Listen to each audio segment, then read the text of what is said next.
कल्पना विकासको चाहना जाजरकोटको कल्पना विकासको चाहना परिवर्तनका लागि आम संसारका लागि असल शासनको मूल्य मन्त्र बोकेर पूर्वमा रुकुम रोल्पा उत्तर हुम्ला जुम्ला डोल्पा पश्चिम कालीकोट दैलेख दक्षिण बाँके बर्दिया सल्यान सुर्खेत हाम्रो गाउँ बस्तीमा गुन्जिरहने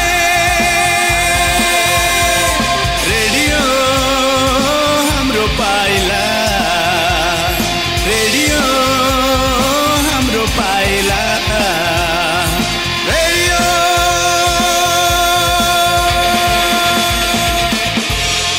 हाम्रो पाइला FM 91.6 मेगाहर्ज।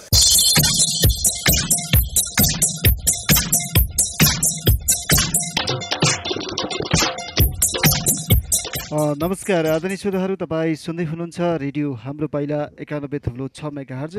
श्रोता, हामी यतिखेर रेडियो हाम्रो पाइलाबाट बोलिराखेका छौँ। हामी भूकम्प विशेष कार्यक्रममा छौँ।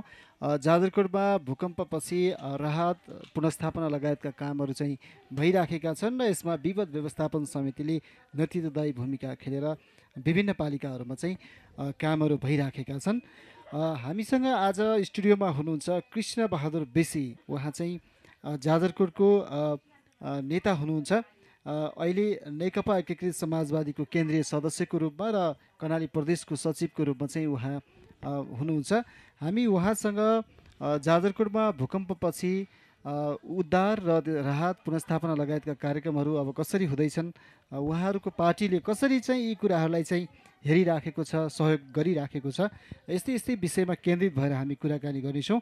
र सँगसँगै अब पार्टीको अभियान कसरी अगाडि बढ्दैछ यो विषयमा पनि हामी कुराकानी गर्नेछौँ।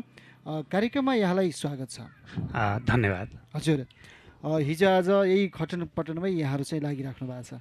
हो, हामी खास गरी भूकम्प गएकै भोलिपल्टदेखि हामी लगातार हजुर यही काममा हामी उद्धार राहत पुनर्स्थापना जस्ता विषयहरूमा केन्द्रित भएर जिल्लामै क्रियाशील छौँ। हजुर, नेकपा एकीकृत समाजवादीले अहिले जाजरकोटमा भूकम्पपछि उद्धार राहत पुनर्स्थापना लगायतका कामहरूमा चाहिँ कसरी काम गर्दैछ?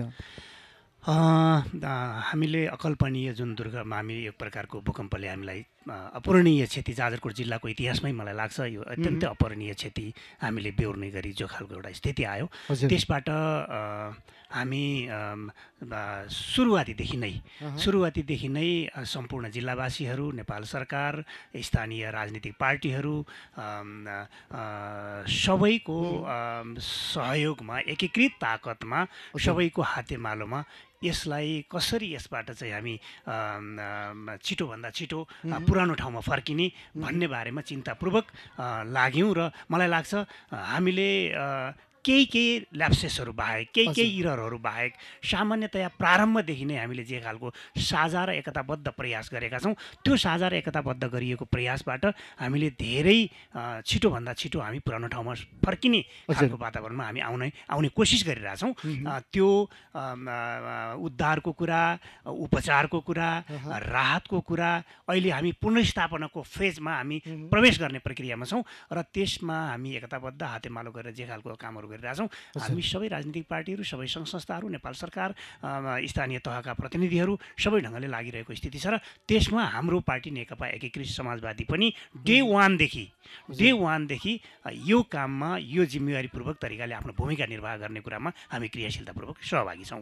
हजुर, अनि जस्तो अब जाजरकोटका 7वटा स्थानीय तहहरूमा यहाँहरूले चाहिँ कुन अहिले चाहिँ बढी प्रभावित क्षेत्रहरू भेरी नगरपालिका, नलघाट, बारेकोट, कुसे सँगसँगै अरू कुन पालिकाहरूमा चाहिँ आफ्नो अभियानलाई चाहिँ लैजाँदै हुनुहुन्छ?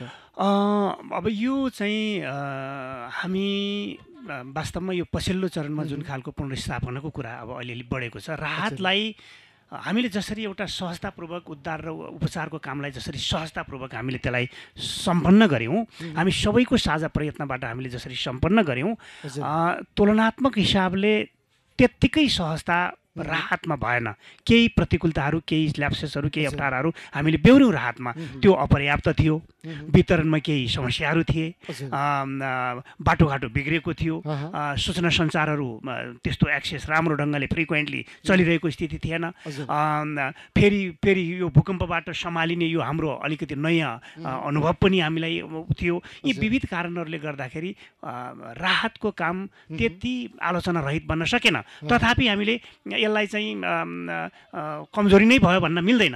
हामी धेरै कुरा राम्रो व्यवस्थित गर्दा गर्दै पनि केही कमी कमजोरीका बावजुद पनि हामीले राहतको काम पनि टेन्टेटिभ यो त्रिपाल, सामान्यतया लत्ता कपडाहरू, औषधि मूलोहरू, औषधि उपचारहरू, यो सामान्य काम राहतको प्रारम्भिक काम पनि हामीले सम्पन्न गरेका छौँ। यद्यपि यो पूर्ण भइसकेको छैन, यसलाई हामीले बिट मारिसकेका छैनौँ। अहिले पनि त्यो कामहरू बाँकी छन्। त्यो कामको निरन्तरता दिँदै, त्यो काममा बाँकी रहेका कामहरू अहिले पनि गर्दै अब हामी पुनर्स्थापनाको काममा हामी प्रवेश गर्नुपर्छ।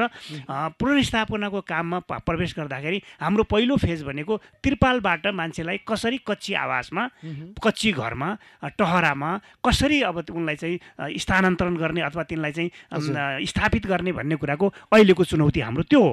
त्यो चुनौतीलाई सामना गर्नका लागि एउटा राजनीतिक शक्तिले, एउटा सरकारको एउटा पाटोले मात्रै सम्भव छैन। हामी सबैको चाहिँ साझेदारी र सहकार्यमा, संयुक्त पहल कदमीमा यो बारेमा, यो चुनौतीमाथि हामी विजय प्राप्त गर्नुपर्छ। त्यसो भएको हुनाले फेरि हामीलाई अर्को प्रतिकूलता के छ भन्दाखेरि हामी यो एक प्रकारको कर्णाली प्रदेशको पुरानो साबिक कर्णालीको पनि हामी सिमानामा छौँ। तल्लो कर्णाली भन्दा पनि हुन्छ हामीलाई। त्यसो भएको हुनाले हामीलाई चिसोले फेरि छिट्टै हामीलाई चाहिँ हिउँद आइरहेको छ र केही दिनभित्रैमा हामीलाई एकदम अहिले नै चिसो पडिरहेको छ। यस हिसाबले हामी छिटोभन्दा छिटो घरमा फर्काउनु पर्नेछ। त्यसकारण चाहिँ हामी कच्ची आवासहरू, यद्यपि नेपाल सरकारले त्यो सम्बन्धी केही मापदण्डहरू पनि बनाएको छ। त्यो हामीले डिजास्टरको जिल्लाको बैठकबाट पनि त्यसबारेमा हामीले सार्वजनिक रूपले यो खालको यति यो स्थिति यो प्रक्रिया पुरा गरेर अस्थायी घरहरू, टहराहरू बनाउनु पर्नेछ भन्ने एउटा मापदण्ड पनि किटान गरिएको छ। नेपाल सरकारले स्थानीय पब्लिकहरूलाई, जनसाधारणहरूलाई एउटा घर निर्माण गर्दाखेरि न्यूनतम 50,000 रुपियाँ कम झन्झटिलै बनाएर, धेरै झन्झटिलो, धेरै प्रक्रिया चाहिँ धेरै भएर भन्दा पनि सामान्यतया नागरिकहरूले सजिलै तरिकाले त्यो राज्यबाट प्रोभाइड गरिएको रकम चाहिँ उनीहरूले खर्च गर्न सकुन्, प्रभाव प्राप्त गर्न सकुन्, त्यो हिसाबले चाहिँ त्यसका तयारीहरू पनि केही भएका छन्। र अब हामी त्यही कच्ची घरहरू, कच्ची टहराहरू हामी बनाउनुपर्छ र नागरिकहरूलाई न्यानोमा राख्नुपर्ने स्थिति छ। त्यसपछि हामी पुनर्स्थापनाको जुन बलियो घरमा, भूकम्प रहित घरमा स्थापना गर्ने कुरामा हामी त्यसपछि प्रवेश गर्छौँ। अहिलेको चरणमा हामी त्रिपालबाट, टेन्टबाट हामी नागरिकहरूलाई कच्ची घरमा लैजाने कुरा हो। त्यो कच्ची घरमा लैजानका लागि मलाई लाग्छ विभिन्न राजनीतिक पार्टीहरूले आफ्नो युवाहरू परिचालन गर्ने कुरा तयारी गरेको मैले सुनिरहेको छु। र हाम्रो पार्टी नेकपा एकीकृत समाजवादीले पनि आफ्नो तयारीका साथ हामी त्यो नागरिकहरूलाई आवासमा फर्काउने कामको प्रारम्भ हामी यही 7 गतेदेखि नै हामी गर्दैछौँ। यसमा चाहिँ हामीले सम्भवतः हामी सबै राजनीतिक शक्तिहरू, सेना, प्रहरी, विभिन्न दात्री निकायहरू, धेरै सहयोगी दाताहरू पनि त्यसमा आकर्षित हुनुहुन्छ र हामी छिटोभन्दा छिटो ती घरहरूमा पुनर्स्थापना गर्नुपर्ने हुन्छ। अहिलेको अवस्था के हो भन्दाखेरि जाजरकोटका झन्डै हाम्रो प्रारम्भिक सर्वेक्षण अनुसार अहिले चाहिँ 9,700 घर त ढलेका छन्। 9,700 घर भनेको त पूर्ण क्षति भएका घरहरू हुन्। बस्न यो अयोग्य घरहरू झन्डै 34,000 को सङ्ख्यामा त बस्न अयोग्य घरहरू छन्। ती अयोग्य भनेको घरहरू पनि उनीहरूलाई पनि हामीले अस्थायी बसाउनु पर्छ, किनभने घरभित्र बस्ने अवस्था छैन। पराकम्पनहरू अहिले पनि निरन्तर रूपले गइरहेका छन्। तिनीहरूलाई चाहिँ व्यवस्थित गर्नुपर्ने छ। त्यो कामको लागि हाम्रो पार्टी पनि यो 7 गतेदेखि हामी सम्भवतः सदरमुकाम भेरी नगरपालिकाबाटै हाम्रो पार्टीको आदरणीय अध्यक्ष माधव कुमार नेपालबाट हामी यो आवासमा फर्काउने, नागरिकहरूलाई फर्काउने कामको भोलिन्टियरहरू हाम्रा युवा सङ्घ नेकपा एकीकृत समाजवादी निकट युवा सङ्घको नेतृत्वमा एउटा टिम आउँदैछ। स्थानीय साथीहरू पनि हामी त्यसमा जुटेर हामी आवास निर्माणमा फर्काउने कामको पनि हामी प्रारम्भ गर्दैछौँ। हजुर, अब यो भवन बनाउने कुराहरू, जो अस्थायी टहराहरू बनाउने कुराहरू छ, यसमा चाहिँ जुन नेपाल सरकारले जारी गरेको कार्यविधि आएको छ अहिले, त्यो कार्यविधि अनुसार हेर्दाखेरि चाहिँ जस्तो कसैले चाहिँ बनाइदिएको टहराहरूले चाहिँ भुक्तानी नपाउने खालको चाहिँ आशय देखिन्छ। त्यसमा चाहिँ स्थानीय प्रशासन र त्यसै गरी स्थानीय त्यो पालिकाहरूसँगको सहकारी समन्वय चाहिँ कसरी हुँदैछ? जस्तो हजुरहरूले काम गरिदिने, पार्टीहरूले चाहिँ काम गरिदिने र त्यहाँ बनाइदिँदाखेरि भोलि चाहिँ भुक्तानी आउने अवस्था रोकियो भने त्यहाँनिर फेरि जनताहरू त रिसाउने होलान्। त्यसैले यसमा चाहिँ कस्तो खालको समन्वय भइराखेको छ? पहिलो कुरा हाम्रो मूल उद्देश्य भनेको जनतालाई न्यानो घरमा फर्काउने हो, टहरामा फर्काउने हो। त्यो पवित्र काममा स्थानीय तहहरूले झन्झटिलो काम गर्नु गर्दैनन् भन्ने कुरामा मलाई विश्वास छ। वडाका प्रतिनिधिहरूले कुन घर बनाउन पर्ने हो होइन भन्ने बारेमा स्थानीय प्रहरी, सरजमिन मुजुलका लगायतका विषयहरूले कुन घर बनाउनु पर्ने हो भन्ने बारेमा यकिन गरिनेछ र त्यसका आधारमा सम्भवतः मेरो प्रस्ताव त के छ भने, यद्यपि त्यो छलफलको विषय त छैन, तर मेरो व्यक्तिगत धारणा त के छ भने यो पुनर्निर्माण गर्ने कुरा अथवा नागरिकहरूलाई आवासमा कच्ची आवासमा फर्काउने कुरा पनि एकद्वार प्रणालीबाटै गर्नुपर्छ। त्यो जिल्ला प्रशासनसँग समन्वय गरेरै गर्नुपर्छ र त्यसपछि स्थानीय तहका प्रतिनिधिहरूसँग पनि समन्वय गरेर गर्नुपर्नेछ। किनभने त्यो नेपाल सरकारबाट उपलब्ध गराइएको जुन राहत स्वरूप जुन यो कच्ची घर निर्माण गर्नका लागि जो 50,000 रुपियाँ नेपाल सरकारले उपलब्ध गराउने कुरा गरेको छ, त्यो पनि जिल्ला दैवी प्रकोप उद्धार समितिमा आउनेछ। त्यसपछि स्थानीय तहमा त्यो पैसा जानेछ र त्यसपछि जो जसले घर निर्माण गर्नुपर्ने छ, भूकम्प पीडित प्रभावित मान्छेहरू हुनुहुन्छ, नागरिकहरूले, उहाँहरूले त्यो पैसा उहाँहरूको खातामा जान्छ। त्यसका त्यो पैसा चाहिँ खातामा जानका लागि हामीले अहिले पनि भनिरहेको छौँ। यद्यपि नेपाल सरकारले अहिले कम झन्झटिलै तरिकाले त्यो गर्ने, यद्यपि 2 किस्तामा त छ, तर पनि त्यो धेरै झन्झटिलो विधि छैन, त्यो सकारात्मकै छ। अझ त्यसमा थप हामी स्थानीय तहमा पनि प्रतिनिधिहरूले पनि त्यसलाई सहजतापूर्वक सहयोग गर्नुहुन्छ। स्थानीय वडामा कार्यरत रहेको प्राविधिकले काम सम्पन्न भएको छ भन्ने भएपछि दोस्रो किस्ता भुक्तानी हुनेछ, फाइनल किस्ता भुक्तानी हुनेछ। त्यसकारण चाहिँ यो घर कस्तो बनाउने भन्ने कुराको मापदण्ड एउटा आएकै छ। हामी सम्भवतः नेपाल सरकारले दिएको मार्गदर्शन, नेपाल सरकारले दिएको एउटा घर सम्बन्धी अस्थायी टहरा सम्बन्धी निर्देशनलाई जो संस्था, जो हेल्पिङ ह्यान्ड्सहरूले हामीलाई यो भवन बनाउनका लागि सहयोग गरिरहनु भएको छ, चाहे राजनीतिक, चाहे सरकारी, चाहे गैर सरकारी संस्थाबाट जति भवनहरू बन्दैछन् ती एकरूपतामै बनाउनु पर्ने हुन्छ। कहीँ के समस्या होला भने जग्गा प्राप्तिको समस्या होला। अहिले टेन्टेटिभ 9x15 फिटको घर टहरो बनाउने कुरा सामान्यतया ठुलो बनाउँदा फरक नपर्ने, तर त्योभन्दा सानो बनाउन नहुने भन्ने खालको एउटा न्यूनतम गाइडलाइन छ। त्यसका मेटेरियल्सहरू सकेसम्म स्थानीय तहमा स्थानीय जनताले सहजै प्राप्त गर्न सकिने सामग्रीहरूको प्रयोग गरेर बनाऊ भन्ने नै छ। त्यसकारण ती भवनहरू बनाउँदाखेरि एकरूपतामै बनाऊँ, एउटा मापदण्ड पुरा गरौँ। ठुलो परिवारको ठुलो सङ्ख्याको हिसाबले अलिकति चौडा, अलिकति ठुलो बनाउन सकिएला, तर न्यूनतम त्यति बनाउने कुरा गर्नुपर्छ। त्यसका लागि मेरो अहिले पनि हजुरले जे खालको अलिकति आशय राख्नुभएको छ, मलाई त्यस विषयमा के लागेको छ भने स्थानीय प्रशासनसँग समन्वय गरेर जाने, एउटै राजनीति, एउटै क्षेत्रमा, एउटै घरमा 2-3टा राजनीतिक शक्तिहरू सहभागी हुने वातावरण पनि बनाउनु भएन। कसैले काहीँ सबैको साझा हातेमालोबाट यो सङ्कटबाट हामी उम्किने हो, यो सङ्कटमाथि हामीले विजय प्राप्त गर्ने हो। त्यसकारण चाहिँ स्थानीय प्रशासनसँग समन्वय गर्ने, स्थानीय पालिकासँग पनि सम्भवतः पालिका वा वडासँग पनि समन्वय गरेर हामी यतिवटा घरहरू यसरी यहाँ बनाउँदैछौँ भन्ने बारेमा समन्वय गर्ने। किनभने त्यहाँबाट भुक्तानी पनि लिनुपर्नेछ, नागरिकहरूले सामग्रीहरू पनि उपलब्ध गराउनु पर्नेछ, चाहे त्यो टिन होला, बाँस होला, अरू त्यस्ता चाहिँ किला काँटाहरू होलान्, त्यसका चाहिँ सामग्रीहरू पनि उपलब्ध गराउनु पर्ने स्थिति भएको हुनाले स्थानीय पालिका, वडा, निर्वाचित प्रतिनिधिहरूसँगको पनि समन्वय र स्थानीय प्रशासनसँग पनि जसले यो डिजास्टरको नेतृत्व गरिरहेको छ त्योसँगको पनि समन्वय गरेर हामीले निर्माण गऱ्यौँ भने भुक्तानीमा समस्या हुन्छ जस्तो लाग्दैन। कहीँ फेरि कस्तो पनि होला भने एउटा पोलिटिकल पार्टीको नेतृत्वमा युवाहरूले अथवा विद्यार्थीहरूले एउटा घर बनाउनु भयो, अर्को पोलिटिकल पार्टीको लिडरसिप छ त्यहाँ भनेदेखि कहीँ अलिअलि केही यो बानामा कहीँ भुक्तानीमा केही समस्या हुने र त्यसबाट नागरिक प्रभावित हुने भन्ने कुरा छ। मलाई त्यसमा विश्वास छैन, किनभने हामी सबैले अझ म त के ठान्छु भने त्यो वडामा,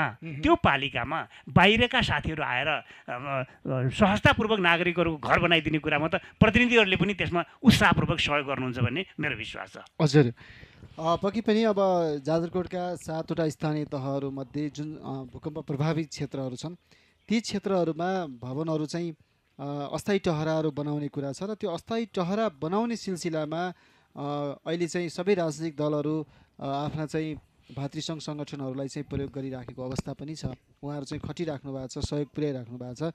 यो चाहिँ एउटा सकारात्मक पक्ष पनि छ र सँगसँगै अब काम गर्दाखेरि जस्तो अब नेपाली काङ्ग्रेसले एउटा क्षेत्र, समाजवादीले एउटा, माओवादीले एउटा होला होइन, यो सबै पार्टीहरू जति जिल्लामा पार्टीहरू हुनुहुन्छ उहाँहरूले चाहिँ एकदमै खटिराखेको कुरा भएको हुनाले चाहिँ पार्टी बिचमा पनि समन्वय सहकारी, अब भोलिन्टियर परिचालनमा पनि एकद्वार प्रणालीबाटै गर्ने भन्ने खालको पनि अस्ति भयो। त्यसले गर्दाखेरि यो कुरामा पार्टी बिचमा चाहिँ एउटा भाइचाराको सम्बन्ध विपदमा सबैले चाहिँ काम गर्ने वातावरणमा चाहिँ कस्तो सहकारी समन्वय भइराखेको छ? मैले अघि पनि भने हामी यस बेला यद्यपि राजनीतिक पार्टीहरूको आफ्ना मनमा मूल्य मान्यता छन्, आफ्ना विचार छन्, आफ्ना सङ्गठनात्मक इतिहास र भविष्य पनि आफ्नो भावी योजना पनि भिन्न छन्। त्यसका बावजुद पनि हामी अहिले त एउटा प्रतिकूलतासँग सामना गरिरहेका छौँ। जाजरकोटले विगतमा ठुला त्यस्ता डरलाग्दा दुर्घटनाहरू, डरलाग्दा प्रतिकूलताहरूसँग सामना गरेको एउटा हाम्रो अनुभव पनि छ। त्यो सामना गर्दा हामीले सामान्यतया एकले अर्काको कमजोरीमाथि टेकेर रमाउने भन्दा एक आपसमा हामी साझेद हाते मालो गरेर ती चुनौतीहरूको सामना गरेको इतिहास हामीसँग छ। म अहिले पनि के लागिरहेछ भने जसले जहाँबाट जे प्रयास गरेर यसलाई सकारात्मक एउटा इन गर्ने कुरा प्रयत्न भइरहेको छ त्यसलाई नै क्याच गर्नुपर्छ। मैले कमजोरीमाथि टेकेर कमजोरीमाथि रमाएर अर्को पार्टीले गरेको कामप्रति चाहिँ कुनै चाहिँ नकारात्मक टिप्पणी गरेर भन्दा साझा काममा साझा प्रयत्नबाट गरेर यो चुनौतीमाथि सामना गर्नुपर्छ। मेरो अहिलेको दृष्टिकोण त्यो हो। अब जहाँसम्म समन्वयको कुरा छ, मलाई अहिले पनि के लागिरहेछ भने हामी पटक जिल्ला प्रशासनको सिडिओ साहबको अध्यक्षतामा नेतृत्वमा त्यो डिजास्टरको बैठकहरू हामी गरिरहेका छौँ। त्यसमा अन्तर्क्रियाहरू गरिरहेका छौँ। पालिकाका प्रतिनिधिहरू जो निर्वाचित प्रतिनिधिहरू हुनुहुन्छ, जो स्थानीय तहको त्यो विपद व्यवस्थापनको चाहिँ त्यसको उहाँहरूले नेतृत्व गरिरहनु भएको छ, त्यहाँ पनि विभिन्न पार्टीहरूले चाहिँ त्यसमा सहभागी भइरहेका छन् र अहिले पनि कहीँ सहभागी हुन केही ठाउँहरूमा बाँकी छन् भने, त्यहाँ कहीँ सूचना सम्प्रेषणको अभाव छ भने मलाई अहिले पनि के लागिरहेछ भने सबै स्थानीय तहहरूमा, सबै वडाहरूमा, वडा अध्यक्षको नेतृत्वमा हामीले वडाको कामको नेतृत्व त्यसको कमान्ड सम्हाल्ने भन्ने कुरा गरेका छौँ। त्यो काममा स्थानीय तहमा क्रियाशील राजनीतिक पार्टीहरूको सबैको बैठक बसाउने, छलफल चलाउने, पालिका स्तरको संयन्त्रको बिचमा छलफल चलाउने, जिल्लामा जिल्ला स्तरको चाहिँ संयन्त्रमा छलफल चलाएर हामी त्यो कामको टुङ्गो गऱ्यौँ भने राजनीतिक समस्या पनि समाधान हुन्छ। अथवा छुट्टै केही कुरा अब एकले अर्काको एकै ठाउँमा इन्ट्रेस्ट बाज्ने, एउटै घरमा दुई वा दुईभन्दा बढी संस्था चाहिँ सहभागी हुने जस्तो कुरा हुँदैन। त्यो पालिकासँग, जिल्लामा र वडामा त्यो ढङ्गका छलफलहरू चल्यो भने त्यो राजनीतिक रूपले पनि समाधान हुन्छ, विपद व्यवस्थापनको हिसाबले पनि त्यो सजिलो हुन्छ र दोहोरो पनि पर्दैन। त्यसमा एक आपसमा फेरि टिका टिप्पणीको विषय पनि हुन्छ जस्तो मलाई लाग्दैन। आदरणीय श्रोता, तपाईँ सुन्दै हुनुहुन्छ भूकम्प विशेष कार्यक्रम। हामी रेडियो हाम्रो पाइला 91.6 मेगाहर्जबाट यो टेन्ट मुनिबाट चाहिँ प्रसारणमा छौँ र हामी भूकम्प विशेषमा भूकम्प सम्बन्धी जाजरकोटमा यो भूकम्पपछि उद्धार राहत लगायतका कामहरू कसरी हुँदैछन् र के हुँदैछ, के गरिँदैछ भन्ने विषयसँग केन्द्रित भएर कुराकानी गरिराखेका छौँ। आजका हाम्रा अतिथि हुनुहुन्छ कृष्ण बहादुर बेसी। उहाँ नेकपा एकीकृत समाजवादीको केन्द्रीय सदस्य, कर्णाली प्रदेश कमिटीको सचिव हुनुहुन्छ। 2043 सालदेखि तत्कालीन नेकपा मार्क्सवादीमा आबद्ध हुँदै 2046देखि जिल्ला कमिटी सदस्य हुँदै उहाँ 47को एकतापछि एमालेको संस्थापक, जिल्ला कमिटी सदस्य, 2069सम्म चाहिँ निरन्तर रूपमा काम गर्नुभयो र 2049को स्थानीय निर्वाचनमा सालमा गाउँ विकास समितिबाट चाहिँ अध्यक्षमा निर्वाचित भइसकेपछि उहाँ राजनीतिक रूपमा अझ सशक्त हुँदै जानुभयो र 2054देखि 59 सालसम्म जिल्ला विकास समिति जाजरकोटको उपसभापति भएर चाहिँ काम गरेको अनुभव छ। त्यसै गरी 2064देखि 70को संविधान सभामा उहाँ निर्वाचनमा चाहिँ क्षेत्र नम्बर 2 को उम्मेदवार हुनुहुन्थ्यो र झिनो मतले चाहिँ उहाँ चाहिँ पराजित हुनुभयो र त्यसपछि तत्कालीन एमाले र एकतापछि नेकपाको प्रदेश कमिटी सदस्य हुँदै हाल उहाँ नेकपा एकीकृत समाजवादीको केन्द्रीय सदस्य र कर्णाली प्रदेश कमिटीको सचिव भएर चाहिँ राजनीतिक रूपमा क्रियाशील हुनुहुन्छ र उहाँसँग हामी भूकम्पपछि जाजरकोटमा गर्नुपर्ने कामहरू विविध विषयमा चाहिँ केन्द्रित भएर कुराकानी गरिराखेका छौँ। उहाँ छेडागाड नगरपालिका 2 स्थायी घर हो। उहाँ सालमाबाट चाहिँ प्रतिनिधित्व गर्नुहुन्छ हरेक क्षेत्रमा र अहिले राजनीतिक रूपमा उहाँ चाहिँ नेकपा एकीकृत समाजवादीको केन्द्रीय सदस्य भएर विभिन्न क्षेत्रमा प्रतिनिधि गर्दै आउनुभएको छ। उहाँको राजनीतिक यो ब्याकग्राउन्ड मैले तपाईँहरूलाई जानकारी गराएँ र कृष्ण बेसी एकदमै स्पष्ट वक्ताको रूपमा पनि चिनिनुहुन्छ। फेरि हामी कुराकानीको क्रमलाई अगाडि जोड्छौँ। जाजरकोटमा यो विपद आइसकेपछि यो भूकम्पपछि चाहिँ जुन राजनीतिक दलहरूले देखाएको भूमिका चाहिँ एकदमै प्रशंसनीय छ। धेरैले पनि भनिराखेका छन् र त्यसमा यहाँहरू पनि हुनुहुन्छ। यहाँहरूको क्रियाशीलता भूकम्प लगत्तै अनवरत रूपमा रात दिन नभनी खटिराख्नु भएको छ। भलै अब नेतृत्व गरिराखेका दलहरू र यहाँहरू बिचमा जुन स्थानीय तहहरूमा जुन खालको चाहिँ समन्वय छ त्यो पनि एकदमै प्रशंसनीय छ। अब यो काम गर्दै जाँदाखेरि कतिपय अवस्थामा राजनीतिक यो जोड घटाउ पनि हुँदो रहेछ। त्यस्तो चाहिँ महसुस गर्नुभएको छ साथीहरूमा अरूमा के छ? यो यस्ता कामहरू गर्ने सन्दर्भमा कमजोरी रहित हुन्छन् जस्तो त मलाई लाग्दैन। कहीँ न कहीँ ल्याप्सेसहरू त भइ नै हाल्छन्। मैले अहिलेसम्म त्यस्तो खालको पार्टीहरूले एक अर्कामा असहयोगको कुरा त्यस्तो खालको छिटफुट केहीहरू त देखिएका छन्। केही त्यस्तोहरू केही देखिएको छ। केही निर्णयहरू नै गरिएका कुराहरूमा पनि केही थोरै केही असहमतिहरू पनि छन्।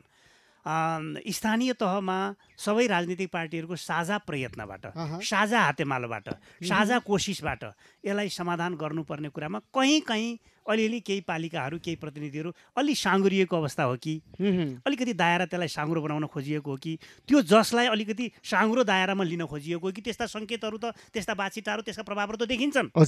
तर मेरो मनसाय यतिखेर के हो भने ती कुरालाई हामीले महत्त्व दिएर जानु हुँदैन। हामी क्रियाशीलतापूर्वक सक्रियतापूर्वक जसको जहाँ जति प्रयासबाट यो कुरा हामी छिटोभन्दा छिटो यसबाट हामी मुक्ति प्राप्त गर्न सक्छौँ त्यो कुरा नै आजको प्रचारको विषय हो। आजको उठान गर्ने महत्त्वपूर्ण विषय नै त्यो हो। सानातिना कमी कमजोरीहरूमा हामी टेकेर जाने कुरा र त्यसलाई चाहिँ त्यो ढङ्गले गरेर जाने कुरा अहिलेको आवश्यकता हो जस्तो मलाई लाग्दैन। यद्यपि यो राहतकै सन्दर्भमा पनि के अरे यो जसरी चाहिँ हाम्रा अभिभावकहरू, राष्ट्रपति, प्रधानमन्त्री, मन्त्रीहरू, विभिन्न सङ्घ संस्थाहरू जसरी ओइरिनु भयो, यसप्रति चिन्ता गर्नुभयो, यसैका बारेमा पनि कतिपय नकारात्मक टिप्पणीहरू थिए। यसका विभिन्न पाटोबाट हेरियो यसलाई। तर मलाई त के लाग्छ भने यो राज्यको स्रोत साधनको केही खर्च त भयो होला, तर पनि मलाई के लाग्छ भने धेरैभन्दा धेरै पाहुनाहरूले चिन्ता व्यक्त गर्नुभयो, अभिभावकहरूले चिन्ता व्यक्त गर्नुभयो, जाजरकोटमा के भइरहेको छ, यसबारे कस्तो अवस्था छ भन्ने बारेमा चिन्ता गरेर आउने कुरालाई नकारात्मक रूपले बुझ्नुपर्छ भन्ने मलाई लाग्दैन। त्यो सकारात्मक रूपले बुझ्नुपर्छ। वातावरण तयार बन्यो त्यसले राज्यले जाजरकोटमा विपत्तिमा साथ दिइरहेको छ है, मुख दर्शक भएर कहीँ बसिरहेको छैन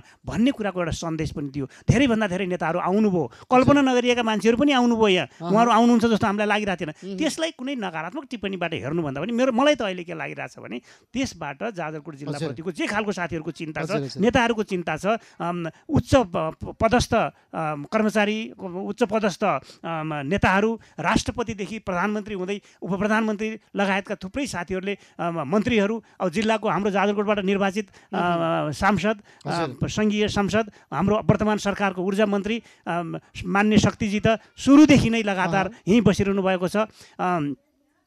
प्रदेशका मान्यजीहरू क्रियाशीलतापूर्वक लागिरहनु भएको छ, पालिकाका प्रमुखहरू लागिरहनु भएको छ, उपप्रधानमन्त्रीले नै चिन्ता गरेर पटक पटक यहाँ आइरहनु भएको छ। यसलाई चाहिँ नकारात्मक पाटोबाट भन्दा अझै बढीभन्दा बढी जाजरकोटलाई राहत पुर्याउने काममा अझै बढी ध्यान आकृष्ट होस्, अझै बढी स्रोत साधनको कुरा र भावनाको कुरा समेत पनि यसमा चाहिँ एकाकार होस् भन्ने मेरो अपेक्षा छ। त्यसकारण चाहिँ अलिकति हाम्रो बिचको कहीँ राजनीतिक दलहरूको एकले अर्कालाई हेर्ने दृष्टिकोणका बारेमा भन्ने छ। कोही न काहीँ वडामा हामी सबै निर्वाचित छौँ, स्वाभाविक छौँ, र हामी निर्वाचनमा सहभागी नहुने राजनीतिक पार्टीहरू जसले निर्वाचनको प्रणालीलाई नै अस्वीकार गरिरहेका, निर्वाचनको संसदीय व्यवस्थाभित्र नरहेका राजनीतिक पार्टीहरू पनि अहिले यो काममा एकाकार गरिरहनु भएको छ। साथीहरू सक्रिय हुनुहुन्छ, क्रियाशील हुनुहुन्छ। अहिले पनि आफ्नो सङ्गठनात्मक जे खालको उहाँहरूको ताकत छ जिल्लामा, त्यो ताकतमा सापेक्षिक रूपले उहाँहरू पनि सक्रिय हुनुहुन्छ।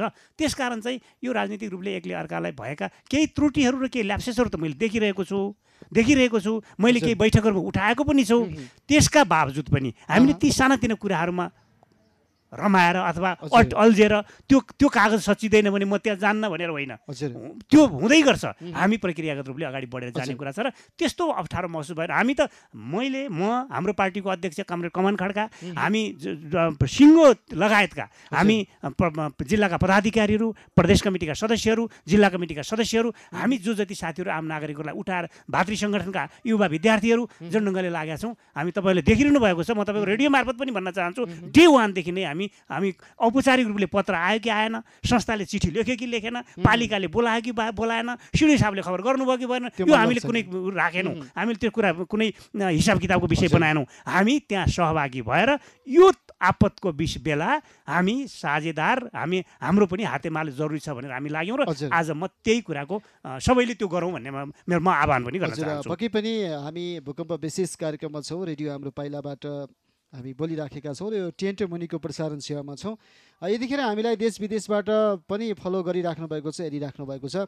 हाम्रो युट्युब च्यानल पाइला टिभी एचडी र पाइला एफएममा हाम्रा कार्यक्रमहरू चाहिँ त्यहाँ सङ्ग्रहित हुन्छन्, तपाईँ त्यहाँबाट पनि हेर्न र सुन्न सक्नुहुनेछ।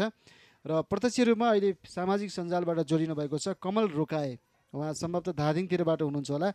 उहाँले चाहिँ सुझाव, एउटा प्रश्न चाहिँ राख्नु भएको छ, स्थानीय सरसामान, स्रोत साधन र प्रविधिको प्रयोग गरेर टहराहरू निर्माण गरिनुपर्छ, चाउचाउ बाँडेर बस्नुहुन्न। अब यसमा चाहिँ हजुरको राय के छ भनेर चाहिँ सोध्नु भएको छ।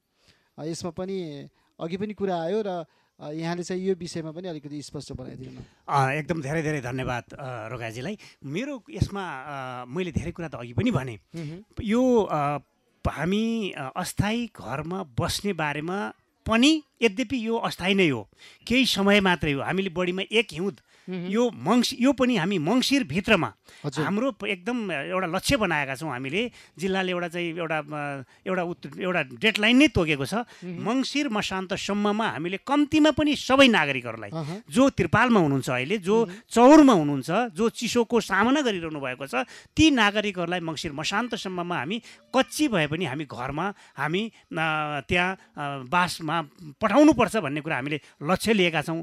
ती घर बनाउँदा हचुवाका भरमा जथाभावी जता मन पर्यो त्यतै हुँदैन, यसलाई पनि व्यवस्थित। यद्यपि त्यो 5-6 महिनाका लागि, 5-7 महिनाका लागि नयाँ घर निर्माण हुन्जेल बेलासम्म, बढीमा 1 वर्ष लाग्ला, त्यतिसम्मका लागि त हो, तर पनि त्यसलाई पनि व्यवस्थित बनाउनु पर्नेछ। जस्तो कुरा हामी सरकारको दिएको मापदण्ड पुरा गर्नुपर्छ, किनभने त्यो मापदण्ड पुरा गरिएपछि मात्रै नागरिकले प्राप्त गर्ने रु 50,000 प्राप्त गर्नेछन्। त्यसले स्थानीय मेटेरियल्सहरू किन्नुपर्नेछ, टिन किन्नुपर्नेछ, बाँस किन्नुपर्नेछ, धेरै कुरा व्यवस्थित। यद्यपि श्रम चाहिँ पार्टीहरूले कतिपय गरिरहेका छन्, गर्ने कुरा छ। त्यस्तै नेपाली सेना होला, नेपाल प्रहरी होला, अरू विभिन्न दात्री निकायहरू होलान्, सहयोगी हातहरू होलान्, उनीहरूले पनि बनाउन सहयोग गर्ने। तर मलाई लाग्छ ती सबै 90-10,000 घरहरू हामीले जसरी तत्काल गर्नुपर्नेछ, त्यसपछि 34-35,000 घरहरू दोस्रो चरणमा गर्नुपर्नेछ।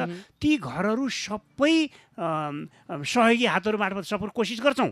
त्यस अलावा कतिपय ती चिजहरूलाई बनाउँदाखेरि हामीले के त भन्दाखेरि हामीले केही एउटा न्यूनतम मापदण्ड बनाउनु पर्नेछ। म त अहिले पनि के लागिरहेछ भने, यस्तो घर बनाउँदा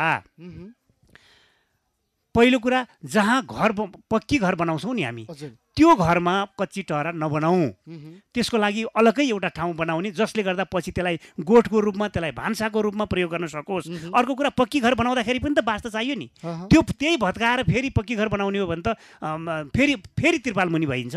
त्यसकारण चाहिँ सकभर, यद्यपि त्यो जग्गा जमिनको उपलब्धता के हुन्छ त्यो गाउँमा त सम्भव छ, तर सदरमुकाममा अलिकति त्यसको पनि केही समस्या त होला। तर पनि थोरै जग्गामा बनिएको घर हुन्छ र त्यसले अलिकति समस्या बनाउला। तर पनि त्यो पछि घर बनाउने ठाउँमा अहिले सकभर टहरा नबनाऊ। दोस्रो कुरा, मलाई अहिले पनि जाजरकोटको हाम्रो संस्कृति कस्तो छ भने, धेरै जसो गाउँका घरहरू, उही घरमा गाई गोरु पनि छन्, पशुवस्तु पनि छन्, उही घरमा नागरिकहरूको बसाइ पनि छ। जस्तो गोठमा, मुनिपट्टिको कोठामा चाहिँ हामी पशुवस्तु बाँध्छौँ, माथिपट्टिका कोठाहरूमा हामी मान्छेहरू बस्छौँ। मलाई अहिले पनि के लागिरहेको छ, त्यसले हाम्रो स्वास्थ्यमा पारेको ठुलो प्रतिकूलता छ। लामो समयदेखि हामी त्यो कुरा चाहिँ गरिरहेका छौँ, झेल्दै आइरहेका छौँ। चाहेर तुरुन्तै गोठ अलग बनाउन सक्ने अवस्था पनि थिएन। तर भूकम्पले यद्यपि हामीलाई धेरै पीडा व्यक्त दिए पनि हामी एउटा नयाँ अवसर पनि छ कि घर र गोठ अलग बनाऊ। एउटा यो यो यो अवसर पनि हो। गोठ गाई पशुवस्तु बान्ने गोठ र घर चाहिँ अलग बनाउने एउटा अवसर छ। त्यसै कारण मैले अहिले के भन्न चाहन्छु भने जो हामीले यो 9-15 को न्यूनतम एउटा टहरो बनाउँदैछौँ त्यो टहरो पछि गोठको रूपमा प्रयोग गर्ने गरी नजिकै अथवा हामीले पछि गाई वस्तुहरू पशुवस्तुहरू बाख्राहरू राख्ने छ त्यस्तो खालको अथवा भान्सा बनाउने पछि कुनै त्यस्तो प्रयोग गर्न मिल्ने गरिकन त्यो टहरो बनाऊ, जसले गर्दा पक्की घर बनिसकेपछि त्यो घर छोडिसकेपछि त्यो घर पनि किनभने त्यसमा राज्यको लगानी छ, नागरिकहरूको आफ्नै लगानी पनि छ, त्यो चिज पछि प्रयोग समेत होस्, अर्थात् गोठको रूपमा प्रयोग गर्ने गरी पनि त्यसलाई बनाउन सकिन्छ। त्यो ढङ्गले अलि दूरगामी प्रयोग हुने गरिकन बनाउने कुरा हामीले गरौँ र जसले गर्दा त्यसले ठिक बनाउला। अब अहिले चाहिँ अब यो अलिअलि चाउचाउ चिउरा दालमोड आदि इत्यादिको प्रश्न के छ भने यो तत्कालीन रूपले नागरिकहरूलाई खाद्यान्न च्यापिएको छ, भाँडाकुँडा च्यापिएका छन्, अप्ठ्यारो परिस्थिति छ भनेर केही दाताहरूले केही साथीहरूले सहयोगी मनहरूले प्रदान गरिएको कुरा सामान्यतया प्रारम्भिक चरणमा वितरण गरिएको होला। तर अहिले नै फेरि दाल चिउरा बाँडेर सहानुभूति लिने काम सम्भवतः भएको छैन। सम्भवतः केही समयसम्मका लागि केही महिनासम्मका लागि नागरिकहरूलाई खाद्यान्न पनि अहिले एकदम टटकारो समस्या छैन। उनीहरूले चाहिँ आफूले अन्न भर्खर भित्र्याएको बेला पनि भएको हुनाले यद्यपि फेरि त्यो दीर्घकालीन होइन, केही समयपछि भोकमारीको सम्भावना त्यस्तो देखिन्छ। फेरि त्यो केही समयपछि त त्यस्तो अप्ठ्यारो पनि आउने सम्भावना त छ। तर अहिले चाहिँ तत्काल सानातिना ती दाल चिउरा आदि त्यो सुरुमा अलिकति केही अवस्थामा वितरण भएका होलान्, त्यसमा हामीले धेरै ध्यान दिनु पनि हुँदैन। उहाँको आशय पनि पोजिटिभ छ देख्छु मैले, त्यसमा धेरै ध्यान दिनु हुँदैन। हामी अहिले आवास व्यवस्थित बनाउनु पर्नेछ, सुरक्षित बनाउनु पर्नेछ र पछि यसलाई नयाँ हामी पक्की घरमा जब हामी प्रवेश गर्नेछौँ त्यसपछि पनि प्रयोग मिल्न गर्ने समेत गर्ने गरी, अर्थात् त्यसलाई हामी त्यो पछि बनाउने घर चाहिँ हामी आफ्नो घर बनाउँछौँ भने यी अहिले बनाएका कच्ची घरहरूलाई गोठको रूपमा त्यस्ता टहराको रूपमा प्रयोग गरेर पछि पनि त्यसलाई चाहिँ उपयोग गर्ने गरिकन बनाइयो भने त्यो ढङ्गले अलि यो पछिसम्म काम लाग्ने गरी बनाइयो भने उपयुक्त हुन्छ भन्ने मलाई लागिरहेछ। हजुर, पक्कै पनि एकदमै महत्त्वपूर्ण कुराकानी भइराखेको छ। हामी भूकम्प विशेषमा बोलिराखेका छौँ। कृष्ण बहादुर विसी हुनुहुन्छ, नेकपा एकीकृत समाजवादीका केन्द्रीय सदस्य, कर्णाली प्रदेश कमिटीको सचिव हुनुहुन्छ। जाजरकोटमा यो भूकम्पपछि जुन खालको राहत र विपदलाई चाहिँ न्यूनीकरण गर्नका लागि प्रयासहरू भइराखेका छन् त्यसमा यहाँको एकदमै सक्रिय भूमिका छ र हामीलाई हेरेर सुनेर विभिन्न ठाउँबाट अहिले प्रतिक्रियाहरू पनि दिइराख्नु भएको छ। यी प्रतिक्रियाहरू एकदमै महत्त्वपूर्ण छन् र यसलाई चाहिँ उहाँले कार्यक्रमपछि पनि हेर्नुहुनेछ र सुझावको लागि यहाँहरू सबैलाई धन्यवाद। अझै पनि यहाँहरूका सुझाव सल्लाह छन् भने हामीलाई लेख्न सक्नुहुनेछ। हामी यसै अनुसार जिल्लाका राजनीतिक दलका नेतृत्व गर्ने नेतृत्वदायी भूमिकामा रहनुभएका आदरणीय नेतागणहरूसँग यस्तै कार्यक्रमहरूमा पनि हामी छलफल गर्नेछौँ जसले जाजरकोटलाई यो पुनर्निर्माणमा एउटा चाहिँ महत्त्वपूर्ण योगदान पुर्याओस् र यो विपद व्यवस्थापन समितिमा पनि हामी यस्ता कुराहरू चाहिँ राख्नेछौँ, यो पनि मैले जानकारी गराएँ। हामी कार्यक्रमको लगभग अन्त्यतिर पनि आइसकेका छौँ र अब समग्रमा जाजरकोटमा जुन खालको यो भूकम्प पछिको जुन एउटा चाहिँ दुःखद घटनाहरू घटे, धेरैले ज्यान पनि गुमाउनु भयो र कतिपय घाइते पनि हुनुहुन्छ। उहाँहरूको चाहिँ जस्तो घाइते भइसकेपछि उपचारका लागि नेपालगञ्ज, सुर्खेत लगायतका अस्पतालहरूमा लगियो। अहिले चाहिँ कतिपय ठिक हुनुभयो र उहाँहरू अहिले जिल्ला फर्किनका लागि 1 रुपियाँ पनि छैन। त्यहाँबाट यहाँ पुर्याइदिनका लागि सहयोग गर्ने निकायहरू पनि त्यस्तो छैन र राज्यले खासै चासो दिएको जस्तो देखिँदैन। नेपालगञ्जबाट मात्रै त्यहाँको स्थानीय जाजरकोटीहरूले चाहिँ थोरै पैसा उठाएर गाडीमा चाहिँ पठाइदिएको कुराहरू पनि आएको छ, जो हामीले पत्रकार साथीहरूले सामाजिक सञ्जालमा लेखिसकेपछि धेरैले चाहिँ सहयोग पुर्याउनु भएको छ। एउटा चाहिँ आफ्नोपन, आफ्नो ठाउँको मान्छे भएको कारणले। त्यसैले अब त्यस्तो विषयमा पनि अलिकति खबरदारी गर्ने, राज्यलाई चाहिँ सक्रिय बनाउने प्रदेश सरकार पनि छ होइन। सँगसँगै अर्को कुरा चाहिँ अब जस्तो जाजरकोटमा जुन खालको चाहिँ अब यो विपद पछिका कुराहरूमा चाहिँ अब पुनर्निर्माणको एउटा अवसर पनि आएको छ। यो पुनर्निर्माणको अवसरमा हामीले चाहिँ एउटा अवसरलाई चाहिँ एउटा चाहिँ सही प्रयोग गर्नका लागि पनि नेतृत्वदायी भूमिका खेल्ने राजनीतिक दलका नेताहरूको लागि चाहिँ यो ठुलो अवसर पनि छ। यसलाई चाहिँ अब आम छलफल गरेर एउटा चाहिँ सर्वदलीय सर्वपक्षीय छलफल गरेर हुन्छ कि अथवा लिडरहरूको छलफल गरेर हुन्छ, जाजरकोटको सम्भावनाका विषयमा अलिकति गम्भीर भएर लाग्यो भने यसले चाहिँ राम्रै म्यासेज दिन्छ होला। यसलाई चाहिँ कसरी सोचिराख्नु भएको छ? एकदम यो गम्भीर विषय छ। म अलिकति सुरुवात यो भूकम्पपछि घाइते भएका जो घाइतेहरू हुनुहुन्छ धेरैको उपचार सकिएको छ र केही अहिले पनि उपचाररत हुनुहुन्छ। म उहाँहरूको स्वास्थ्य लाभको कामना पनि गर्न चाहन्छु।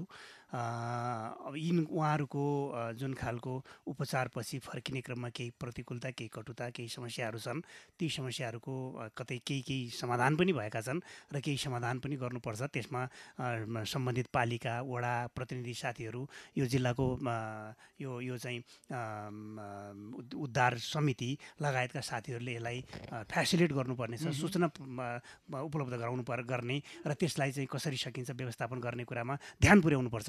जसरी हामीले कोभिडको बेला देश विदेशमा रहेका साथीहरूलाई स्थानीय पालिकाहरूले नै गाडीका व्यवस्थापन गरेर, यातायातको व्यवस्थापन गरेर कति विभिन्न क्षेत्रबाट विभिन्न साथीहरूको सहयोगमा हामीले त्यसबेला उद्धार गरेको अनुभव त हामीलाई छ नि त। अहिले त ठुलो सङ्ख्यामा, धेरै ठुलो सङ्ख्या त छैन, त्यो 150 को सङ्ख्या हो। त्यसकारण चाहिँ त्यसलाई धेरै ठुलो विषय होइन, यसलाई छिट्टै सहज तरिकाले समन्वयको बाटोबाट, परामर्शको बाटोबाट यसलाई समाधान गर्न सकिन्छ र त्यो ढङ्गले भइरहेको पनि छ। विषय अलिकति गम्भीर विषय चाहिँ पुनर्निर्माण कसरी गर्ने भन्ने महत्त्वपूर्ण प्रश्न छ। यो पुनर्निर्माणका बारेमा हाम्रा केही अनुभवहरू पनि छन्, गोर्खा भूकम्प लगायतका केही पुराना अनुभवहरू पनि छन्। नेपाल सरकारले त्यसबेला पुनर्निर्माण प्राधिकरण बनाएर त्यसको नेतृत्व गरेर कुशलतापूर्वक नेतृत्व गरेको हामीलाई अनुभव छ। उसले आफ्नो काम सम्पन्न गरेर, यद्यपि त्यसको टाइम लाग्यो, केही समय लाग्यो, त्यसले हामीलाई अर्थतन्त्रमा ठुलो प्रभाव पार्यो। त्यसका बावजुद पनि त्यो भूकम्पबाट नागरिकहरू सस्पिसकेका छन् र आफ्नो लयमा फर्किसकेका छन्। त्यो प्रलयकारी नै थियो, 9-10 हजार मान्छेहरूको ज्यान गयो त्यसबेला, त्यो निकै डरलाग्दो थियो। अब अहिले चाहिँ भूगोलको हिसाबले रुकुम र जाजरकोट मात्रै यसको प्रभाव पर्यो, तर सङ्ख्याको हिसाबले झन्डै 155-56 जना नागरिकहरूको मृत्यु भएको छ। जाजरकोटले मात्रै 101 जना नागरिकहरूको दुःखद निधन भएको छ। ठुलो सङ्ख्यामा झन्डै ढुङ्गा माटोले जोडेका घरहरू त अब बस्न योग्य नै छैनन्, त्यो खालको एउटा स्थिति छ। त्यसैले यस्तो बेला चाहिँ हामीले पुनर्स्थापनालाई कसरी लैजाने, अब अहिले छलफल चलिरहेको छ। यसलाई प्राधिकरण मार्फत समाधान गर्ने कि केन्द्रीय सरकारले यसको नेतृत्व गर्ने कि अब हामी सङ्घीय ढाँचामा आइसकेपछि प्रदेश सरकारले यसको नेतृत्व गर्ने कि प्रदेश योजना आयोगले नेतृत्व गर्ने कि वा प्रदेशमा त्यस्तै खालको अर्को कुनै नयाँ संरचना निर्माण गरेर गर्ने कि कसरी गर्ने, त्यसको स्थानीय पालिकाले पनि त्यसको लिडरसिप गर्ने कि भन्ने बारेमा पनि अनेक किसिमका मोडलहरूका बारेमा छलफल चलिरहेको छ। मलाई अहिले के लागिरहेको छ भने यो एउटा जाजरकोटलाई जे खालको दुःखद घटना घट्यो त्यसलाई एक प्रकारको बिर्सेर त्यसबाट सस्पिएर एउटा भविष्यको लागि हेर्ने हो भने एउटा नयाँ जाजरकोट बनाउने एउटा निकै महत्त्वपूर्ण एउटा अवसरका रूपमा पनि यसलाई लिएर जानुपर्छ। साना तितर बितर भएका बस्तीहरू जहाँ त्यतिका लागि खानेपानी पुर्याउन सकिएको छैन, स्कुल पुर्याउन सकिएको छैन, मोटर बाटो पुर्याउन सकिएको छैन, विकास पूर्वाधार राज्य उपस्थितै स्वास्थ्य जस्तो संवेदनशील चिजमा त्यहाँ हामीले ध्यान पुर्याउन सकिएको छैन। एकदम तितर बितर छरपष्ट रहेका असुरक्षित बस्तीहरू जति छन् तिनीहरूलाई अहिले एकीकृत बस्तीमा, मेरो अहिले पनि यद्यपि विभिन्न छलफलहरू हामी अहिले पनि गरौँला, तर अब हाम्रो बस्ती अबको पुनर्निर्माण चाहिँ एकीकृत बस्तीमै केन्द्रित गरेर हामी अगाडि जानुपर्छ। यसका लागि ठिक छ जिल्लामा चाहिँ पालिका स्तरमा एउटा दुईटा बनाउन सकौँला वा निर्वाचन क्षेत्र स्तरमा एउटा दुईटा नमुना बस्तीहरू जो भोलि सहरको रूपमा विकास गर्न सकियोस्, एकीकृत बस्ती जहाँ राज्यको उपस्थिति सहजतापूर्वक बनाउन सकिने स्थिति बनोस्। अर्थात् त्यसो सकिएन भने पनि 2, 4, 8, 10, 15, 20 जति त्यस्तो सम्भावनाहरू ठाउँहरू हेरेर जहाँ पहिरोको जोखिम नहोस्, जहाँ खानेपानीको उपलब्ध होस्, जहाँ अन्य बाटोघाटोको एक्सेस पुगोस्, त्यस्ता ठाउँहरूलाई हेरेर अहिले पनि बृहत छलफल गरौँ, व्यापक छलफल गरौँ। जाजरकोटीहरूको बिचमा अझै ठुलो खालको एउटा चाहिँ नयाँ सम्भावनाहरूका बारेमा पटक बैठक बसौँ र यसलाई एउटा निष्कर्ष के निकालौँ भने एकीकृत बस्ती, बलियो बस्ती, भूकम्प रहित बस्ती, भविष्यमा हाम्रा सन्ततिहरूले यस्तो खालको प्रतिकूलता बेहोर्न नपर्ने गरिकन एउटा भरसिलो जाजरकोट बनाउने, आधुनिक जाजरकोट बनाउने, अब एउटा चाहिँ सहर उन्मुख जाजरकोट बनाउने, नागरिकहरूलाई सुरक्षित जाजरकोट बनाउने कुराको एउटा यो सुनौलो अवसर पनि छ। त्यसका लागि एकीकृत बस्तीको पनि कन्सेप्ट ल्याउँ। एकीकृत बस्तीमै सम्भव भएन भने पनि व्यवस्थित बस्तीमा हामी अगाडि बढौँ। त्यसकारण चाहिँ यसलाई त्यसरी चाहिँ जान सकियो भने हाम्रै देशका पनि अनुभवहरू छन्, भूकम्पबाट सम्हालिने अनुभवहरू छन्, तिनबाट शिक्षा लिएर जाजरकोटलाई अलि नयाँ ढङ्गले जाउँ। शिक्षा जस्तो त्यसो गर्न सकियो भने हामी चाहिँ त्यो प्रक्रियाबाट जाउँ र घरको पुनर्निर्माणका बारेमा पनि नेपाल सरकारले त्यस सम्बन्धी एउटा कुनै न कुनै एउटा संरचना बनाउला। यो पुनर्निर्माण सम्बन्धी कसरी बनाउने, कसले नेतृत्व गर्ने भन्ने बारेमा यो पनि एउटा छलफलको विषय बन्ला। मलाई मेरो व्यक्तिगत धारणा त यो नेपाल सरकारले नै, केन्द्रीय सरकारले नै यसको नेतृत्व गरेर यसको एउटा व्यवस्थित संरचना बनाएर राज्यको ध्यान आकर्षण गर्न सक्यो भने अझै यो एकरूपतामा आउला। अब स्थानीय पालिकाहरूलाई गऱ्यो भने एउटा पालिकाले एउटा ढङ्गको कन्सेप्ट ल्याउला, अर्को पालिकाले अर्को ढङ्गको ल्याउला। त्यसो गर्दा फेरि एकरूपता आउन सक्दैन। त्यसकारण चाहिँ यो सकेसम्म केन्द्रीय सरकारले नै यसको नेतृत्व गर्यो भने यसलाई चाहिँ यस्ता विभिन्न प्रकोपहरूमा पछिको अनुभव पनि हुन्छ। त्यसकारण चाहिँ यस्तो खालको एउटा संरचना निर्माण गरेर यसको निर्माण गरोस् र निर्माण गर्दा चाहिँ एकीकृत बस्तीका रूपमा यसलाई बनाउनुपर्छ। भूकम्प रहित घरहरू बनाउनुपर्छ, बलिया घरहरू बनाउनुपर्छ र घरहरू निर्माण गर्दा पनि 2-3 तरिकाका आधारभूत तहका मान्छेहरूका लागि सरकारले नै त्यसको जिम्मा लिएर भवनहरू निर्माण गरिदियोस्। अलिकति केही मान्छे होइन मैले पनि केही लगानी गर्छु, राज्यले पनि केही लगानी गरोस्, अलिकति व्यवस्थित घर बनाउँछु भन्छ भने त्यसका लागि पनि नागरिकहरूलाई छुट दिनुपर्छ र त्योभन्दा अझै व्यवस्थित सरकारले प्राविधिक सहयोग गरोस्। ढुङ्गा गिट्टी बालुवामा लाग्ने रोयल्टीहरूको त्यसमा सरकारले सहयोग गरोस्। यस्ता अरू चाहिँ विषयहरूमा पनि केही सहयोग गरेर मैले अझै राम्रो घर बनाउँछु भन्छ भने त्यो पनि नागरिकहरूलाई छुट दिएर त्यस्ता खालका 2-3 तरिकाको चाहिँ घरहरू बनाउन सकियो भने पछि सरकारको लगानी मिसयुज नहुने गरी त्यो ढङ्गले चाहिँ गर्न सकियो भने नागरिकहरूलाई ठिक ठाउँमा राख्न सकिएला त्यो हुनसक्छ। र त्यो बमोजिमको हामी एकीकृत बस्तीमा जान सक्यौँ भने विकास पूर्वाधारहरू राज्यको छिटो राम्रो ढङ्गले उपस्थिति पनि रहने र राज्य भएको अनुभूत पनि हुने र ती बस्तीहरू भोलि सहरमा रूपान्तर पनि हुने। त्यस्तो खालको कामहरू अहिले यो अनुकूल समय छ, उपयुक्त समय छ। त्यसकारण हामी त्यो ढङ्गले भवनहरू घरहरू बनाउन सक्यौँ भने सुरक्षित पनि हुने र असुरक्षित घरहरू तितर भएका घरहरू त सार्नै पर्छ। म अझै पनि यहाँ जोड्न चाहन्छु, बारेकोट केही वर्षमा पहिरो गएर दर्जनौँ मान्छेहरूको त्यहाँ पनि हामीले त्यो प्रतिकूलताको सामना गऱ्यौँ। ती बस्तीहरू अहिले पनि त्यो पहिरोका कारणले गर्दा धुजा चिरिएका कतिपय बस्तीहरू हल्लिएका फाटेका ठाउँहरू छन्। त्यस बेला पनि नेपाल सरकारले त्यो बस्तीको कुनै विकल्प खोज्ने बारेमा त्यो बेला कुरा भयो, फेरि त्यो हरायो, त्यो विषय फेरि सकियो। अहिलेको भूकम्पमा पनि कतिपय ठाउँहरूमा यही नलगाडको 1 नम्बरतिर त्यो जमिनहरू कतिपय ठाउँ फाटेर अहिले पनि पछि बर्खामा त्यो फेरि पहिरो जाने सम्भावना छ। त्यसकारण त्यस्ता बस्तीहरूलाई एक्ला भएका बस्तीहरूलाई, त्यस्ता जोखिम देखिएका पहिरोका जोखिम देखिएका त्यस्ता बस्तीहरूलाई पनि यही मौकामा उपयुक्त निर्णय गरेर सुरक्षित ठाउँमा नागरिकहरूलाई ती गोठका रूपमा, ती सिजनेबल खेती गर्ने ठाउँका रूपमा त्यसलाई प्रयोग गरिए पनि तर नागरिकहरूको आवासको व्यवस्थापन चाहिँ व्यवस्थित ठाउँमा, बलियो ठाउँमा राम्रो ढङ्गले गर्नुपर्छ। यो उपयुक्त समय छ। यो बेला नागरिकहरूलाई, आम रूपले नागरिकहरूलाई कन्भिन्स गरेर हामी सबै एउटा निर्णयमा पुगेर बलियो बस्ती बनाउने, एकीकृत बस्ती बनाउने, सहर उन्मुख बस्ती बनाउने, त्यो खालको कामहरू भूकम्प रहित बस्ती बनाउन सकियो भने हाम्रो लागि यो निकै महत्त्वपूर्ण छ। यसका लागि योसँग आबद्ध, योसँग जानकार, योसँग यो या प्रत्यक्ष वा अप्रत्यक्ष रूपले सरकार राख्ने सबै साथीहरूको साझा छलफलबाट एउटा जाजरकोटलाई नयाँ व्यवस्थित भरोसायोग्य बलियो जाजरकोट बनाउने एउटा अभियानमा हामी जुटौँ। त्यस्तै अब सरकारी कार्यालयहरू कतिपय पुनर्स्थापना गर्नुपर्नेछ। यी सरकारी कार्यालयहरू पनि अहिले चाहिँ तदनुकूल ढङ्गले पछिसम्म अप्ठ्यारो नपर्ने गरी ती ढङ्गका कामहरू अहिले गरेर जानुपर्नेछ। त्यो ढङ्गले हामी काम बढाउँ। हामी कार्यक्रमको अन्त्यमा आइसकेका छौँ र अन्त्यमा जाँदै भन्न छुट्याएका केही छन् भने रेडियो सुनेर बसेका र यो हाम्रो सामाजिक सञ्जाल मार्फत हेरेका दर्शक तथा श्रोताहरूलाई चाहिँ के भन्न सक्नुहुन्छ? म धेरै कुरा विभिन्न सञ्चार माध्यमहरूबाट प्रशस्त रूपले जनताको बिचमा आइसकेको छ। अहिले म यति मात्रै भन्न चाहन्छु, अहिले पनि पराकम्पनहरू आइरहेका छन्। हाम्रा चर्किएका घरहरू छन्, तिनमा सुरक्षित बस्नुपर्नेछ, नागरिकहरू सचेत हुनुपर्नेछ। नागरिकहरूलाई सचेतताको लागि म फेरि आह्वान गर्न चाहन्छु, अनुरोध गर्न चाहन्छु। त्यसै गरी पुनर्निर्माणमा थुप्रै दात्री निकायहरू, थुप्रै सहयोगी संस्थाहरू आउँदैछन्। तपाईँहरूले उपयुक्त ठाउँमा उपयुक्त सामग्रीहरू उपलब्ध गराउने, ती सहयोगी साथीहरूलाई सहयोग गर्ने वातावरणमा तपाईँहरू उहाँहरूको सक्रियतापूर्वक भूमिका रहोस्। अहिले पनि सुरक्षित तरिकाले चिसो आइरहेको छ, पाल त्रिपाल जे छ त्यसको अधिकतम प्रयोग गरेर आफू सुरक्षित हुने काममा आम नागरिकहरूलाई म आह्वान गर्न चाहन्छु, अनुरोध गर्न चाहन्छु।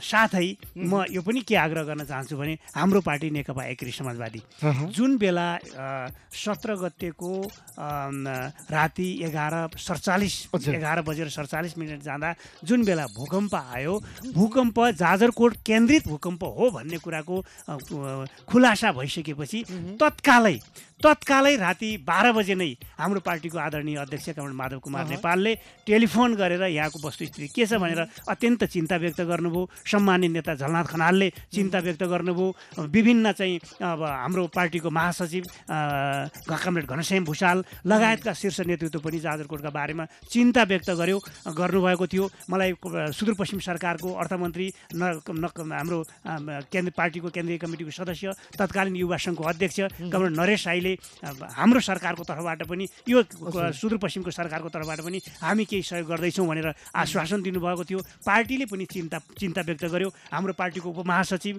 वर्तमान सरकारको भौतिक योजना मन्त्री कमरेड प्रकाश ज्वाला तत्कालै यहाँ आएर यहाँका भत्किएका भौतिक संरचनाहरूका बारेमा त्यसको अनुगमन गर्ने, छलफल चलाउने र त्यसलाई छिटोभन्दा छिटो ती बाटोघाटो खोल्ने काममा पनि ध्यान आकृष्ट गरेर चिन्तापूर्वक लाग्यो। हाम्रो पार्टी चिन्तापूर्वक लागेको छ। हामी जनताको बिचमा, जनताको यो कष्टमा नेकपा एकीकृत समाजवादी पनि लागेको छ। म यही सन्दर्भमा पनि अलिकति थप भन्न चाहन्छु। पर्सि हामी 7 गते म यो रेडियो तपाईँको यो रेडियो मार्फत सबै साथीभाइलाई, यो श्रोता सबै दाजुभाइलाई म आग्रह पनि के गर्न चाहन्छु भने हाम्रो पार्टीको अध्यक्ष त्यस बेला नै पार्टीको अध्यक्ष कमरेड माधव नेपाल चाइनाको भ्रमणको प्रक्रियामा हुनुहुन्थ्यो। त्यो चिन्ता व्यक्त गरेर यता आउने तयारी पनि थियो, तर पछि हामी केही राहत सामग्री समेतको व्यवस्थापन गरेर केही समयपछि यसको यो भिजिटको कुरा गरौँ भन्ने कुरा भएको कारणले गर्दा अहिले त्यसै बमोजिम अहिले चाहिँ पर्सि 7 गते हाम्रो पार्टीको अध्यक्ष कमरेड माधव कुमार नेपाल जाजरकोट आउँदै हुनुहुन्छ। उहाँ यो पुनर्निर्माणको खास गरी टहरामा सुरक्षित बासमा फर्काउने कुराको अभियानको सुरुवात हाम्रो पार्टीको तर्फबाट 7 गते सुरु हुनेछ। सम्भवतः हामी भेरी नगरपालिकाबाटै यसको सुरु गर्नेछौँ। हाम्रो युवा सङ्घको नेता, युवा सङ्घको अध्यक्ष कमरेड कृष्ण विकलले त्यसको नेतृत्व गर्नुहुनेछ र 100 जना युवाहरू दक्ष कर्मीहरू समेत लिएर उहाँ चाहिँ यहाँ आउँदै हुनुहुन्छ। त्यो दिन सुरुवात हुनेछ। हामी यो भूकम्पमा 100वटा घरहरू हाम्रो लक्ष्य राखेका छौँ। हामी 100वटा घर टहराहरू बनाएर नागरिकहरूलाई सुरक्षित त्यहाँ के अरे आवासमा फर्काउने कुराको चाहिँ हामी त्यो कामको पनि नेतृत्व गर्दैछौँ। त्यसो भएको हुनाले समग्रतामा हाम्रो पार्टी नेकपा एकीकृत समाजवादी यो अभियानमा जुटेको छ। केन्द्र पार्टीको तर्फबाट एकमुष्ट रु 25 लाख हामीले नेपाल सरकारको खातामा उपलब्ध गराएका छौँ। पार्टी प्रदेश कमिटीको तर्फबाट पनि 1 लाख, पार्टी प्रदेश कमिटीको तर्फबाट पनि रु 1 लाख, जाजरकोट र रुकुमलाई 1 लाख उपलब्ध गराउने निर्णय गरेको छ। र हामी सँगसँगै यो पुनर्निर्माणको काममा पनि पार्टी अध्यक्षसहित सिङ्गो जिल्लाको नेतृत्व चाहिँ हामी यसमा जिल्ला, प्रदेश, केन्द्रको नेतृत्व पनि यसमा एकाकार गर्दै लागेको बेहोरा पनि म सबै साथीहरूलाई हार्दिकतापूर्ण तरिकाले अनुरोध गर्न चाहन्छु। हस्, अत्यन्तै व्यस्तताको बावजुद पनि समय दिनुभयो, त्यसको लागि यहाँलाई धेरै धेरै धन्यवाद। हाम्रो रेडियो पाइला जाजरकोटको एउटा लोकप्रिय रेडियो जो जनतासँग प्रत्यक्ष जोडिएको छ। यी दुःखमा सुखमा जाजरको एकदम एउटा साथीको रूपमा यो रेडियो पाइला अगाडि बढेको छ। यो महत्त्वपूर्ण रेडियो मार्फत मेरो पार्टीका धारणाहरू जुन सार्वजनिक गर्ने भन्ने जुन अवसर दिनुभयो त्यसका लागि रेडियो पाइलालाई पनि धेरै धेरै धन्यवाद। हस्, धन्यवाद।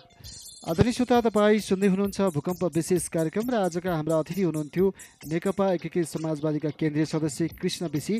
उहाँसँग हामीले भूकम्पपछि जाजरकोटमा पुनर्निर्माण र राहत लगायतका थुप्रै कुराहरूमा चाहिँ कसरी काम भइराखेको छ र त्यसलाई कसरी हेरिराख्नु भएको छ र पार्टीको के खालको कार्यक्रमहरू छ लगायतका विषयमा केन्द्रित भएर हामीले कुराकानी गऱ्यौँ। यो कुराकानीबाट समाजवादी नेकपा एकीकृत समाजवादीको पार्टीको धारणा र उहाँको धारणासहित धेरै कुराहरू यहाँलाई जानकारी भयो होला भन्ने अपेक्षा गरेका छौँ। यतिन्जेल रेडियो सुनेर साथ दिने तपाईँ सम्पूर्ण श्रोताहरूलाई धेरै धेरै धन्यवाद दिँदै, प्रविधि संयोजनमा साथ दिने वासुदेव शर्मालाई पनि धन्यवाद दिँदै म भूकम्प विशेष कार्यक्रमबाट प्रस्तोता बालकुमार बिदा हुन्छु। नमस्कार।